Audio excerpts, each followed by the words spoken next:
سورۃ النساء آیت نمبر 3۔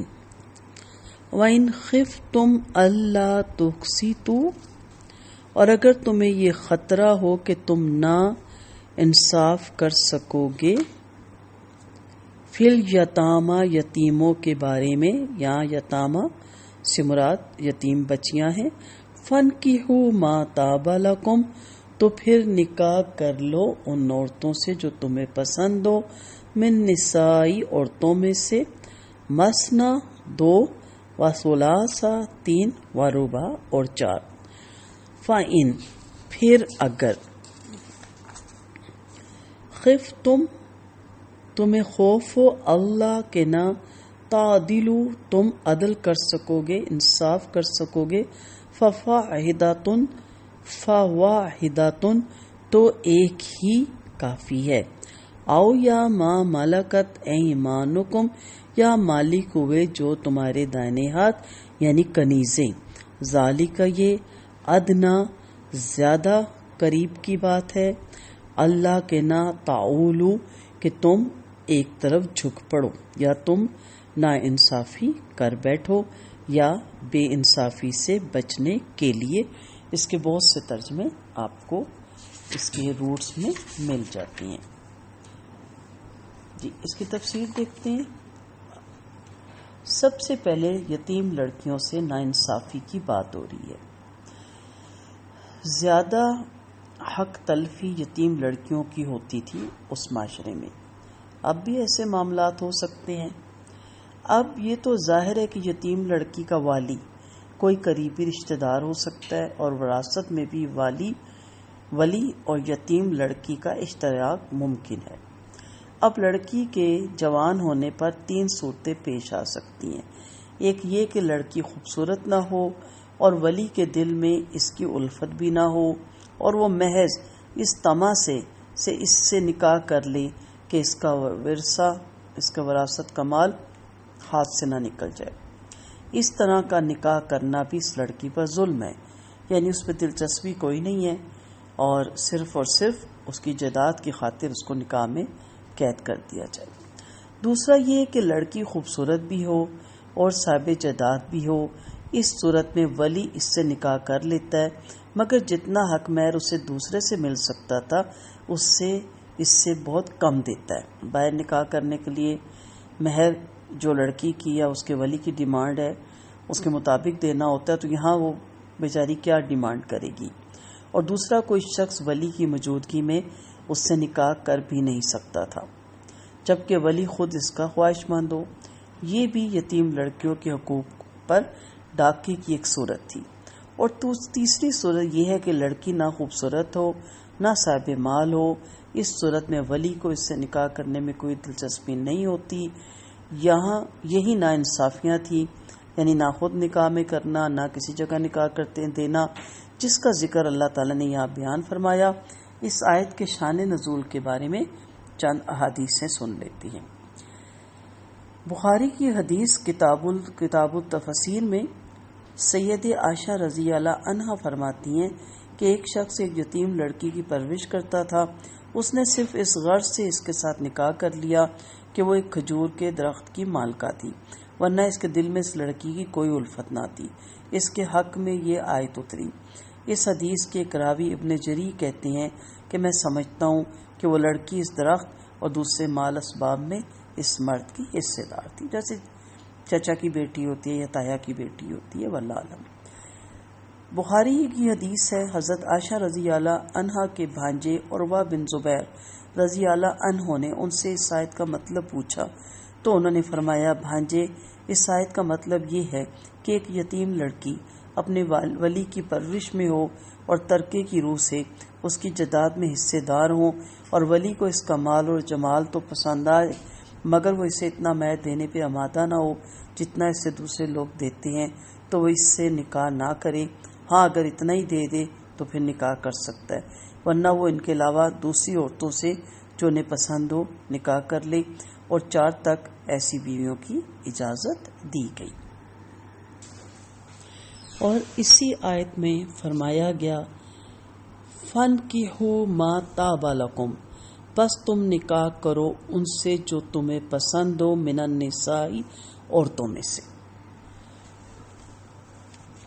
جابر بن عبداللہ رضی اللہ عنہ روایت کرتے ہیں کہ نبی کریم صلی اللہ علیہ وسلم نے فرمایا، جب تم میں سے کوئی شخص نکاح کا ارادہ کرے تو اسے چاہیے کہ اگر ممکن ہو تو عورت کو ایک نظر دیکھ لے۔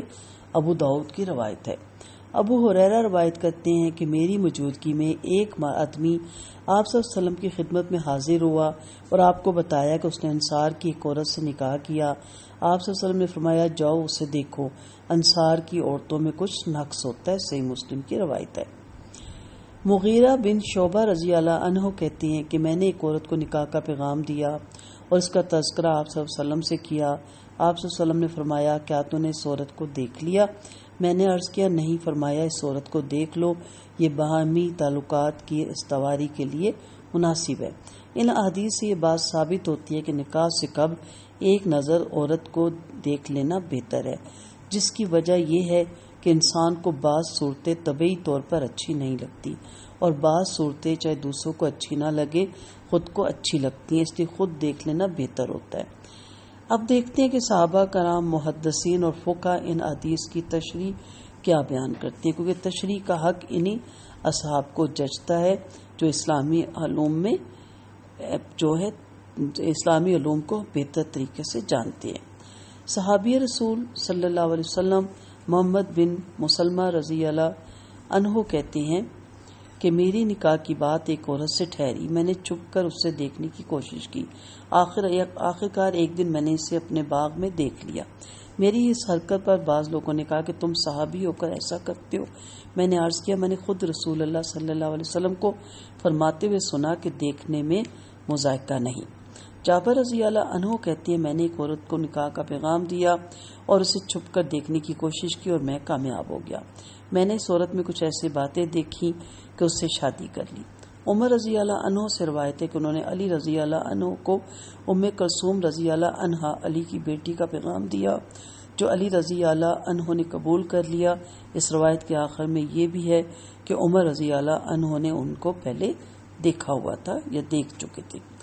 محدث امام نحوی رحمۃ اللہ علیہ فرماتے ہیں، ان احادیث کی تشریح میں لکھتے ہیں، ثابت ہوا کہ جس عورت سے نکاح کا ارادہ ہو اسے دیکھ لینا مستحب ہے۔ یہی امام امام حنیفہ، امام شافعی، امام مالک، امام احمد حنبل اور اہل کوفہ کا مذہب ہے۔